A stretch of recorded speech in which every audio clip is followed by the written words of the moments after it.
I have here with me the three moderators of the breakout sessions, which I present to you as they take over the word from me. And we have our Twitter host with us, PC Britz. Good to have you back. And he will give us an idea what was going on in the Twitter sphere as we were following the sessions. Session number 7, the first one today, was the question Access to Finance, moderated by Sylvia Kreibiel, head of UNEP Center, Frankfurt School of Finance. Welcome back on your own stage. The barriers to bring in finance were discussed in your session. What are the barriers? We discussed barriers in quite some detail. I think it's important for the financial sector also to clearly explain what is needed to deploy capital. And I think there is still a little bit of a misunderstanding what is actually a barrier. I think for the financial sector, it's also important to ensure that he can still invest in those assets which present the most attractive risk-return profile. So, of course, therefore, maybe a reassessment of the risk profile in traditional energy sector is necessary, and I think we've seen that already with some divestment announcements after the COP21. And we see that the financial sector can do more proactively under the existing framework. But I think there are also limitations to that. And the limitations are often the financial viability of green assets or green investment opportunities. So even if the financial sector would like to invest more, the opportunities are rare, and there we would need more support to achieve actually the financial viability for the assets by introducing appropriate enabling environments. Yeah.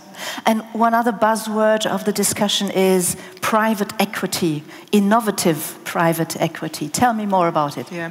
I think the discussion around the necessity for more equity investment is a very important one, because I think it also demonstrates that people have finally understood that there are two different instruments. It's debt and it's equity, and we will always have a slightly higher risk tranche, which is the equity for projects, but also for institutions.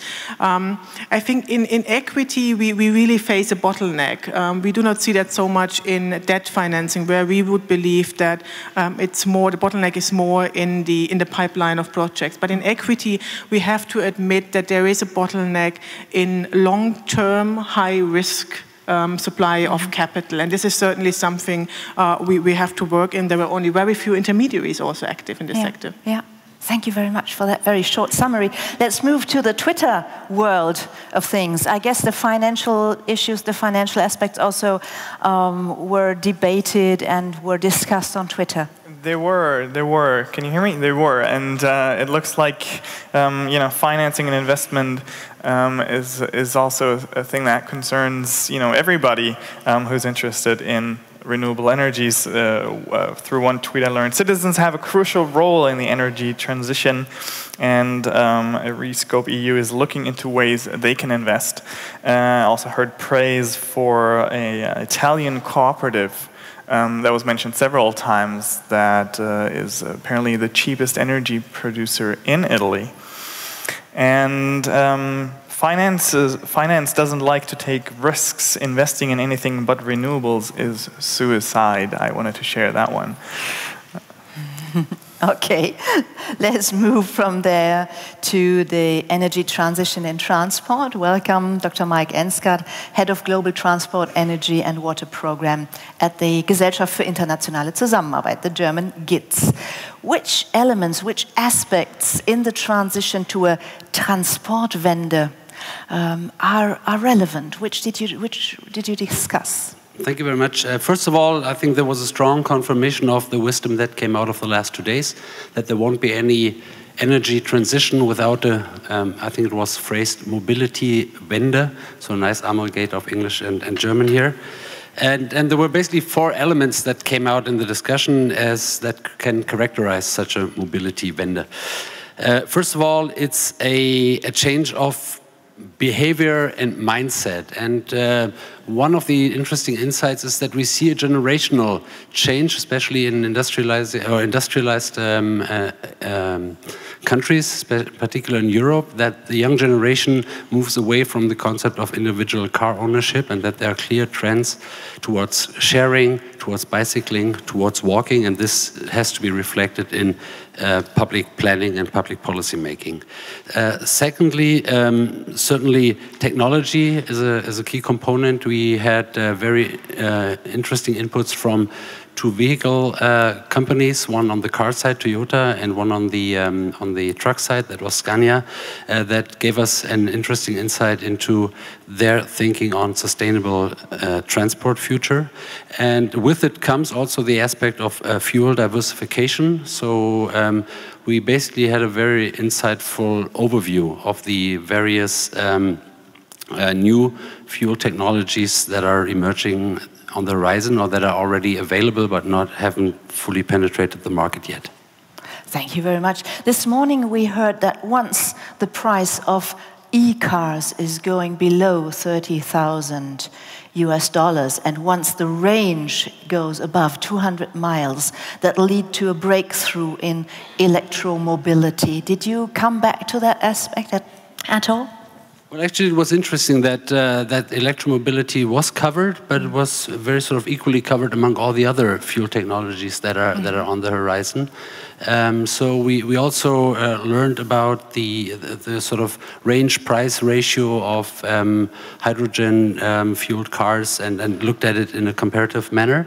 So, but we were not really we didn't really have the time to sort of make a clear choice as to what we think will be the dominant technology of the future. That'd be interesting, because that really sets a limit, and if we follow that and the discussion further, I'm keen to see whether it'll really turn out to be true.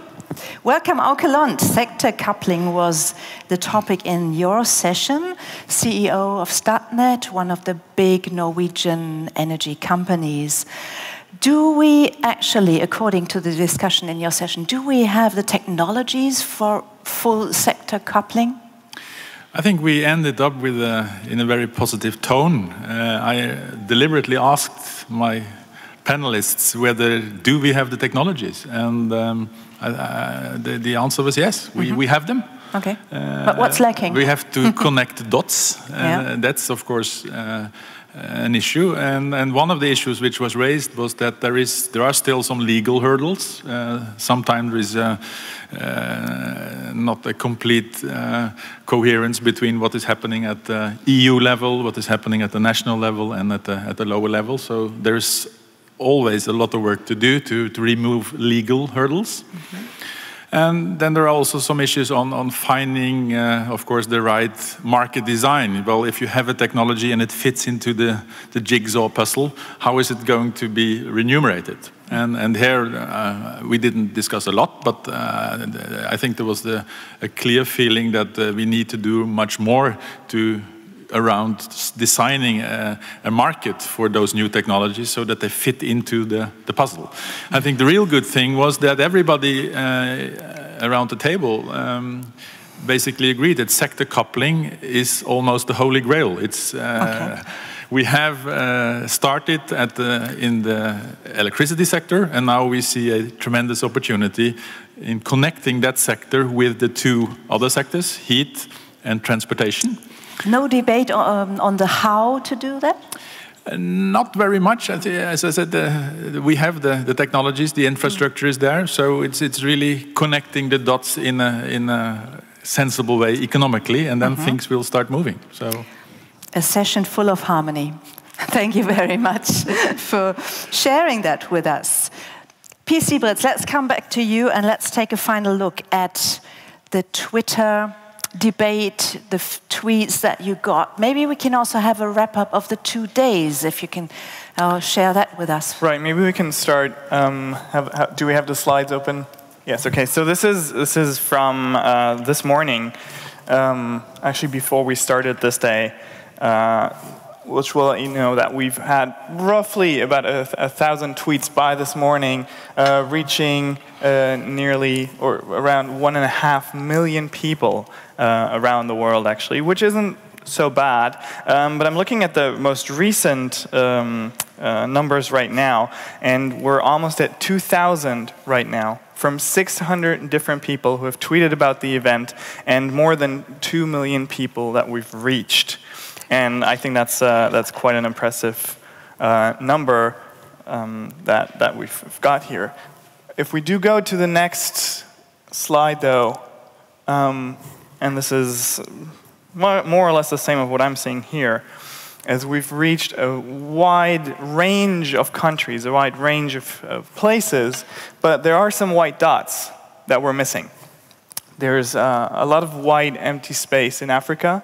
There's a lot of space to expand this conversation in Asia. And if you look to the right side, that's maybe an even more pressing issue, and that's something that was very, very heavily debated on Twitter throughout these entire 2 days. Let me put the question to you, maybe up here, maybe down there. Raise your hand if you think there need to be more women on these panels in the next years. That's quite a lot. That's quite a lot of people right there. And that's also been the consensus on Twitter. Trying to load the tweets here to just read 1 or 2 of them to you. It's taking a second. I think we need to do justice to the fact that more women were invited, and some actually turned the invitation down. I think that's important to, see that side of the medal too. Right. Okay. I didn't want to. Just here. So, sorry, just a second. Energy poverty hits women more than men, not only in Africa, is one that I got. 1 woman and 6 men. What about panel transition to be a more balanced one? And about a question for the BETD 2016, why are they only men on most panels? We're in a 21st century. Global energy transition won't happen without women. This brings me to applause. Thank you very much for Christian. Actually, this is also relevant for the feedback which we encourage you to give us on www.energiewende2016.com/feedback.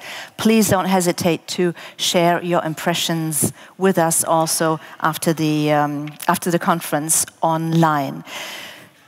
Hey, it was good having you here. Thank you very much for that very short summary of your sessions.